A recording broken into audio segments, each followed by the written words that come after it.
प्यारे बच्चों, आज हम कक्षा 7 गणित प्रकाश इकाई 2 घातांक के अभ्यास 2D के बारे में पढ़ेंगे, जिसमें कि धनात्मक तथा ऋणात्मक घातांक के बारे में बताया गया है। इससे पहले कि अगर आप लोग हमारे YouTube चैनल को सब्सक्राइब ना किए हों तो जल्दी से सब्सक्राइब कर लीजिए और बेल आइकन को भी दबा लीजिए, जिससे कि आने वाले वीडियो का नोटिफिकेशन आपको मिलता रहे। तो देखिए, इससे पहले जब हम पूर्णांक पढ़े थे तो पूर्णांक में योग की संक्रिया, गुणा की संक्रिया और भाग की संक्रिया और घटाने की संक्रिया के बारे में चर्चा की। तो आइए हम वहाँ से थोड़ा सा शुरुआत करते हैं। जैसे 1 और ऋण 1 बराबर 0, ये हम पूर्णांक के अंतर की संक्रिया में समझ चुके हैं। अब देखिए, 1 ऋण 1 को हम क्या लिख सकते हैं? 1 धन ऋण 1 बराबर 0। मतलब कि दो समान संख्याओं को अगर घटाया जाता है तो हमें 0 मिलता है। और यहाँ इसका मतलब यह हो गया कि अगर दोनों दो पूर्णांक, एक धन पूर्णांक एक ऋण पूर्णांक, लेकिन एक दूसरे के विपरीत को अगर हम जोड़ते हैं तो क्या मिलता है?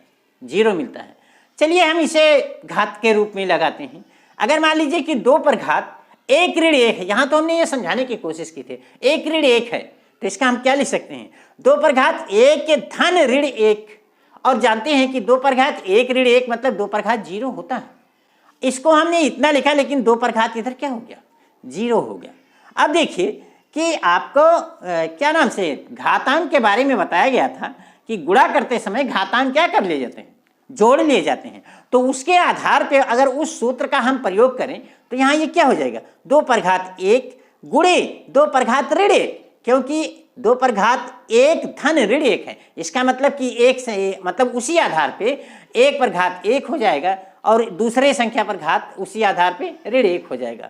इसका मतलब 2 पर घात 1 गुणे 2 पर घात ऋण 1 बराबर। और देखिए 2 पर घात 0, किसी भी संख्या पे घात 0 का मतलब होता है 1। ये हम बहुत पहले घातांक के शुरुआत में ही बता चुके हैं कि किसी भी संख्या पे घातांक 0 का मतलब क्या होता है? 1। तो यहाँ देखिए 2 पर घात 0 है, तो 2 पर घात 0 का मान कितना हो गया? 1 हो गया। अब देखिए 2 गुणे 2 पर घात ऋण 1 बराबर 1। चलिए आप यहां तक अब समझ चुके हैं। अब आगे देखिए, अगले आप गुणात्मक प्रतिलोम के बारे में पढ़ें। गुणात्मक प्रतिलोम की परिभाषा क्या है कि अगर किसी संख्या में उसके व्युत्क्रम से हम गुणा करते हैं तो उसका क्या नाम से मान कितना आए? 1।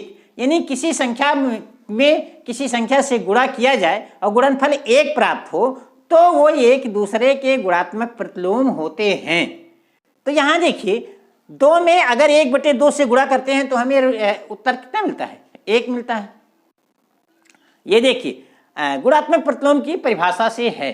अब देखिए कि यहाँ देखिए इस समीकरण में और इस समीकरण में, यहाँ देखिए 2 में हम 2 पर घात ऋण 1 से गुणा करते हैं तब हमें 1 मिलता है, और यहाँ 2 में 1/2 से गुणा करते हैं तब हमें 1 मिलता है। यानी कि एक ही संख्या में 2 विभिन्न संख्याओं से गुणा करते हैं और अगर गुणनफल हमके बराबर आता है तो इसका मतलब जो 2 विभिन्न संख्याएं हैं वह आपस में बराबर होगी। इसका मतलब कि ये संख्या और ये संख्या क्या होगी? बराबर होगी।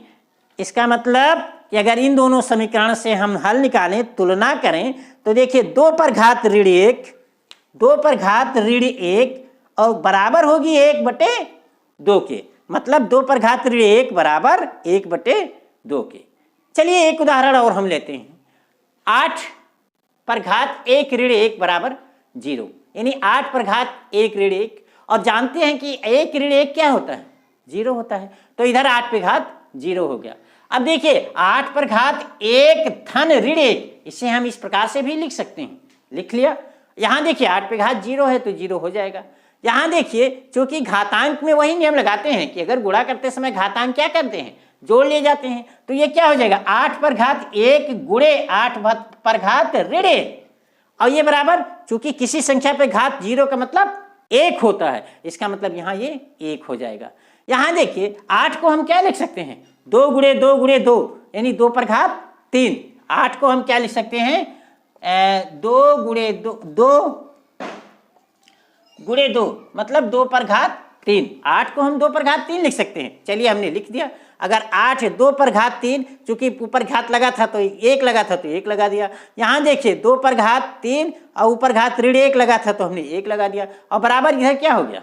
1।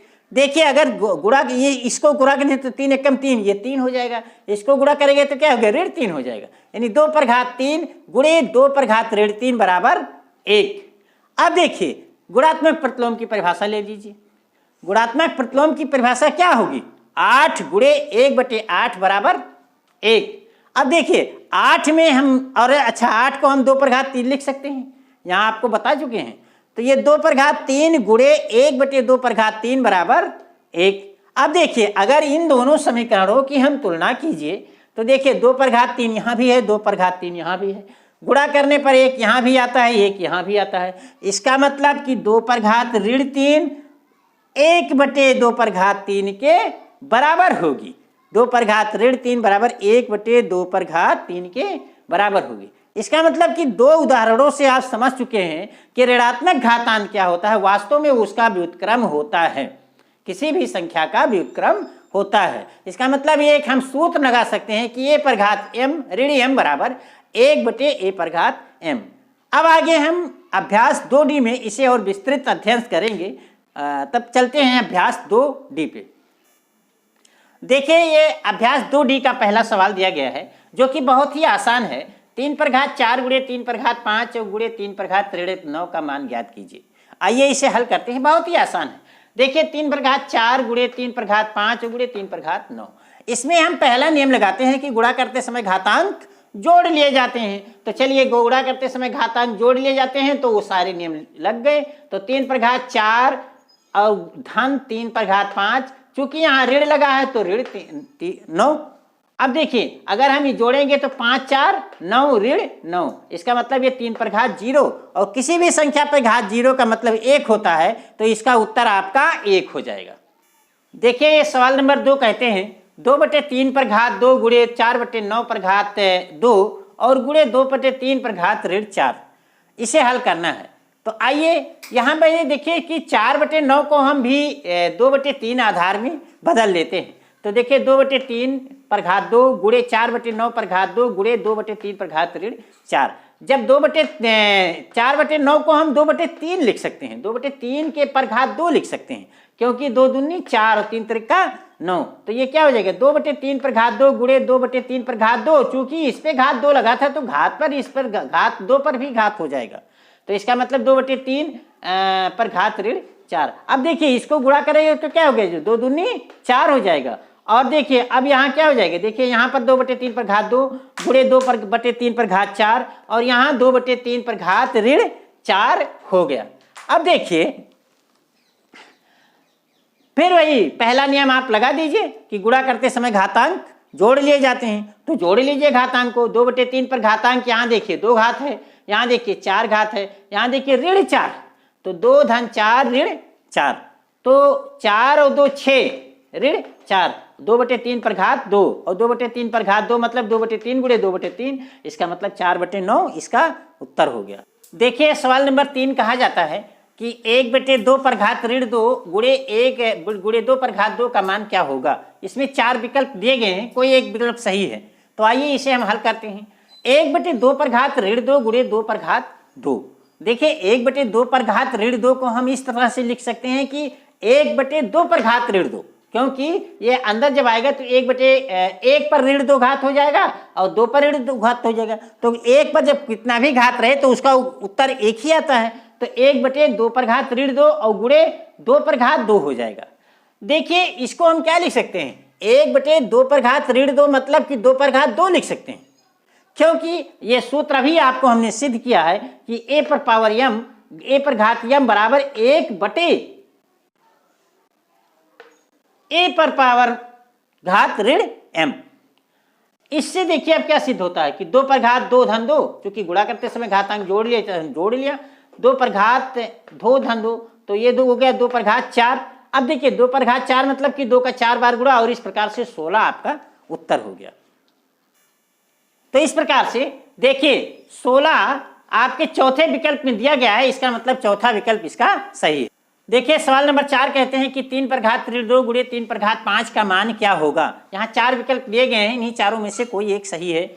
चलिए हल करते हैं इसे। देखिए 3 पर घात ऋण 2 गुणे 3 पर घात 5, अगर इसे देखिए नियम तो वही पहला नियम लगा दीजिए कि गुणा करते समय घातांक जोड़ लिए जाते हैं, तो ये क्या हो जाएगा 3 पर घात ऋण 2 धन 5, और ऋण 2 और धन 5 मिलकर कितना हो जाएगा 3 पर घात क्या हो जाएगा 3 हो जाएगा। अब 3 पर घात 3 का मतलब क्या कि 3 का 3 बार गुणा, तो 3 का 3 बार गुणा करेंगे तो क्या हो जाएगा 27, और इसका उत्तर कितना हो जाएगा 27। इसका मतलब कि 27 चौथे विकल्प में दिया गया है, इसका मतलब इसका चौथा विकल्प सही है।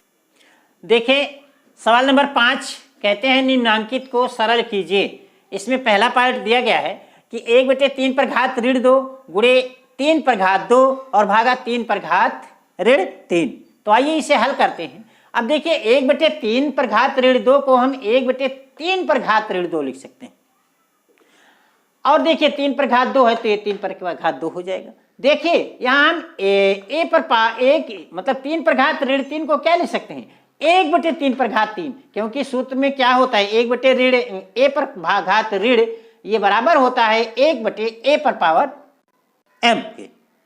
तो इस प्रकार से इस सूत्र की सहायता से हम इसे ये लिख सकते हैं। अब आगे देखिए,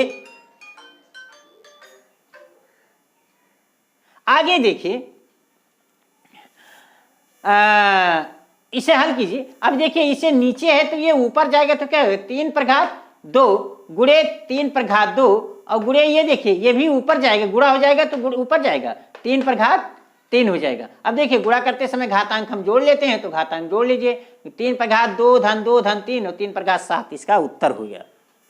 देखिए इसका सेकंड पार्ट दिया गया है 7 पर घात 4 गुणे 1/7 पर घात 3 और भागा 7। आइए इसे हल करते हैं। देखिए 7 पर भाग 4 हम इसे क्या लिख सकते हैं 1/7 पर घात 3 लिख सकते हैं, और भागा आपका 7 दिया गया है। अब देखिए 7 पर घात 4 जब ये नीचे से ऊपर जाएगा तो क्या हो गया 7 पर घात ऋण 3 हो जाएगा, क्योंकि जानते हैं कि 1/a पर घात m ये बराबर होता है 1/a पर पावर a घात ऋण m के। तो इस सूत्र की सहायता से हम ये लिख सकते हैं, तो हमने लिख दिया भाई। और यहाँ देखिए 7 को हम क्या लिख सकते हैं 1/7 पर घात ऋण 1 लिख सकते हैं। अब देखिए जब यहाँ गुणा का निशान होगा तो ये बदल जाएगा, ऊपर का नीचे हो जाएगा, तो ये 7 पर घात 4 गुणे 7 पर घात ऋण 3 गुणे 7 पर घात ऋण 1 हो जाएगा। और इस प्रकार से अगर गुणा करते समय घातांक जोड़ लिए जाते हैं तो जोड़ लीजिए 7 पर घात 4 धन 4 ऋण 3 ऋण 1, और ये 7 पर घात 4 ऋण 4 बराबर 7 पर घात 0, इसका मतलब 1, और इसका उत्तर क्या हो गया 1 हो गया। देखिए 5वें का तीसरा दिया गया है 3 पर घात 0 धन 3 पर घात ऋण 1 धन 3 पर घात ऋण 2, इसे हल करना है। तो देखिए किसी संख्या पे घात 0 का मतलब 1 होता है तो 1 हो गया। इसे हम लिख सकते हैं 3 पर घात ऋण 1 को 1/3 लिख सकते हैं, तो 1/3 लिख दिया। 3 पर घात ऋण 2 को हम 1/3 पर घात 2 लिख सकते हैं, तो हमने लिख दिया। अब देखिए 1 और धन 1/3 और 3 पर घात 2 मतलब 9 हो गया, तो धन 1/9 हो गया। इन 3 परमीय संख्याओं को हम जोड़ लेते हैं, 3 9 और 1 का एलसीएम लेते हैं तो 9 मिलता है, तो 9 गुणे 1 धन 3 गुणे 1 और धन 1, और इस प्रकार से 9 धन 3 धन 1 बराबर बटे 9, और 13/9 इसका आपका उत्तर हो गया। अगला सवाल देखिए 3 पर घात दिया गया है, चौथा पार्ट 3 पर घात 3 पर घात 3 भागा 3 पर घात 25 गुणे 3 पर घात 4 पर घात 4। तो घात पर घात लगा है, तो घात पर घात जब लगा होता है तो क्या करते हैं हम आपस में गुणा कर लेते हैं, तो कर लीजिए 3 पर घात 3 त्रिका 9 हो जाएगा, भागा 3 पर घात 25 गुणे 3 पर घात ऋण 4 चौक 16। अब देखिए पहला नियम आपका कहता है कि गुणा करते समय घातांक जोड़ लिए जाते हैं, और उसी के बाद दूसरा नियम कहता है कि भाग देते समय घातांक घटा लिए जाते हैं। तो चलिए वही नियम लगा लेते हैं कि भाई भाग देते समय घातांक घटा लेते हैं, तो चूंकि 3 पर घात 25 से भाग दिया गया है तो हम 25 घटा लेंगे, तो ये 3 पर घात 9 ऋण 25 धन 16, और 9 और 16 को जोड़ेंगे तो 25, तो 3 पर घात 25 और ऋण 25 मतलब 3 पर घात 0, और किसी भी संख्या पर घात 0 का मतलब 1 होता है, तो इसका उत्तर 1 हो जाएगा। देखिए सवाल नंबर 6 कहते हैं कि 2 गुणे 3 पर घात 6 गुणे 6 पर घात ऋण 3 का मान ज्ञात कीजिए। तो आइए इसे हल करते हैं। देखिए 2 गुणे 3 मतलब क्या हो जाएगा 6, यानी 6 पर घात 6 गुणे 6 पर घात ऋण 3। अब गुणा करते समय घातांक जोड़ लिए जाते हैं, तो आइए घातांक को जोड़ लेते हैं। तो ये 6 पर घात 6 ऋण 3 हो जाएगा, और इस प्रकार 6 पर घात 3 हो जाएगा। तो 6 में से 3 घटाएंगे तो 3 बचेगा। और 6 का इसका मतलब कि 6 का 3 बार गुणा, और 6 का जब 3 बार गुणा करेंगे तो 6 36 तक का 216 इसका उत्तर हो जाएगा। देखिए सवाल नंबर 6 कहते हैं, सवाल नंबर 7 कि बड़े ब्रैकेट में 4 गुणे 5 पर घात ऋण 2 भागा 1/10 पर घात 2 और फिर इसमें 3/4 को जोड़ना है, को सरल कीजिए। आइए हल करते हैं इसे। देखिए 4 गुणे 5 है तो 4 गुणे 5 ये 20 हो जाएगा, तो ये 20 पर घात ऋण 2 हो जाएगा। 4 गुणे 5 पर घात ऋण 2 था तो यहाँ 20 पर घात ऋण 2 हो गया, क्योंकि 4 गुणे 5 बराबर 20 हो जाता है। भागा 1/10 पर घात 2 है, तो इसका मतलब कि 1/10 पर घात हम 2 लिख सकते हैं। मतलब ये घात यहाँ नीचे ऊपर भी लगेगा, 1 पर घात बटे 2, 10 पर घात 2, तो 1 पर घात 2 मतलब 1 ही हो जाएगा। और धन 3/4। यहाँ देखिए इसे हम लिख सकते हैं ऊपर जो ऋण घात लगा है ये नीचे आके 1/20 पर घात 2 लग जाएगा और भागा 1/10 पर घात 2 हो जाएगा। देखिए इसे हम क्या लिख सकते हैं, 20 गुणे 20, 20 पर घात 2 मतलब 20 गुणे 20, और 20 गुणे 20 कितना हो जाएगा 400। और ये जब भागा ये गुणा में बदलेगा तो ऊपर जाएगा 10 गुणे 10/1। अब इसे आप हल करेंगे, देखिए एक शून्य ये कट जाएगा, दूसरे शून्य से ये दूसरा शून्य कट जाएगा, यहाँ सिर्फ 4 बचेगा। इसका मतलब इस पूरे ब्रैकेट में सिर्फ 1/4 बचेगा। तो 1/4 धन 3/4 और 1/4 धन 3/4 को जोड़ेंगे तो 3 1 धन 2 1 3 सॉरी 1 धन 3/4 4/4 आ जाएगा, और 4/4 का मान 1 हो जाएगा, तो इसका उत्तर आपको 1 मिल जाएगा। देखिए सवाल नंबर 8 कहते हैं कि 3/5 पर घात 0 धन 3/5 पर घात 1 धन 3/5 पर घात 2, और इन सबको एक ब्रैकेट बड़े ब्रैकेट में रखा गया है। फिर भाग देना है उसमें 7/5 पर घात 2 को सरल कीजिए। तो आइए इसे हल करते हैं। देखिए 3/5 पर घात 0, किसी भी संख्या पे घात 0 होता है तो उसका मान 1 होता है, तो 3/5 पर घात 0 का मान 1 हो गया। धन 3/5 हो गया, धन 3/5 पर घात 2 है तो 3 पर घात 2 मतलब 3/5 गुणे 3/5, तो 3 त्रिक का 9/25 यानी 9/25 ये हो गया, और भागा ये 7/5 पर भाग घात 2। आइए इसे हल करते हैं। तो ये 1 और 3/5 और 9/25 को जोड़ेंगे तो सबसे पहले सभी के हर का हम क्या लेंगे, लघुत्तम समापूर्तक निकालेंगे, तो लघुत्तम समापूर्तक आपका 25 आएगा।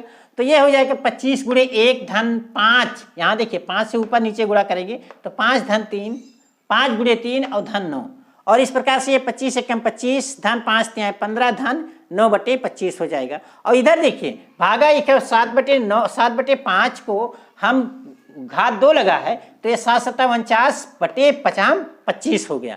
अब देखिए यहाँ गुणा करेंगे तो ये उलट जाएगा तो 25/49 हो जाएगा। इस प्रकार से अगर 25 और 15 40 और 9 49/25 गुणे 25/49, और जब हम गुणा करेंगे तो देखिए 49 से कट गया, 25 से कट गया, 1 आपका उत्तर मिल गया। देखिए सवाल नंबर 9 कहते हैं कि निम्नांकित को सरल कीजिए। 2 पर घात ऋण 2 ऋण, फिर बड़े ब्रैकेट में ऋण 2 पर घात ऋण 3 ऋण 2, फिर छोटे ब्रैकेट में 2 पर घात ऋण 2 ऋण 3 पर घात ऋण 2। तो आइए सबसे पहले हम छोटे ब्रैकेट को हल करें, इसे हल करते हैं। तो देखिए इसको देखिए 2 पर घात ऋण 2 को हम क्या ले सकते हैं, 1/2 पर घात 2 ऋण, फिर यहाँ ऋण लगा है बड़े ब्रैकेट में है, देखिए 2 पर घात ऋण 3 को हम 1/2 पर घात 3 लिख सकते हैं, 2 पर घात ऋण 2 को हम 1/2 पर घात 2 लिख सकते हैं, और 3 पर घात ऋण 2 को 1/3 पर घात 2 लिख सकते हैं। तो लिख लिया हमने। फिर इसे हल कर लीजिए, 2 पर घात 2 बड़े मतलब 4 हो गया, और यहाँ 2 पर घात 3 मतलब 8 हो गया, 2 का 3 बार गुणा 8 हो गया, यहाँ 2 पर घात 2 मतलब 4 हो गया, 3 पर घात 2 मतलब 3 त्रिका 9 हो गया। आइए देखिए सबसे पहले हम इस छोटे ब्रैकेट को हल करते हैं। अब इस छोटे ब्रैकेट में 1/4 ऋण 1/9 है, इन दोनों का अगर लघुत्तम लेंगे तो 9 चौक 36 हो जाएगा, और यहाँ देखिए 9 और ऋण 4 मतलब इसमें 9 से गुणा करेंगे, इसमें 4 से, 9 ऋण 4 मतलब कि इसके जगह पर हमें 5/36 मिल गया। शेष सारी चीजें वैसे हैं। अब देखिए इस ब्रैकेट को हम हल करते हैं, बड़े ब्रैकेट को मझोले ब्रैकेट को हल करते हैं। तो इसमें देखिए ऋण 1/8 और ऋण 5/36 है, तो अब देखिए 8 और 36 का लघुत्तम लेंगे तो हमको 72 मिलेगा। इस प्रकार से यहाँ देखिए 9 से ऊपर नीचे गुणा करेंगे, यहाँ 2 से ऊपर नीचे गुणा करेंगे तो कितना हो गया, ऋण 9 ऋण 5 गुणे 2 और बटे 72।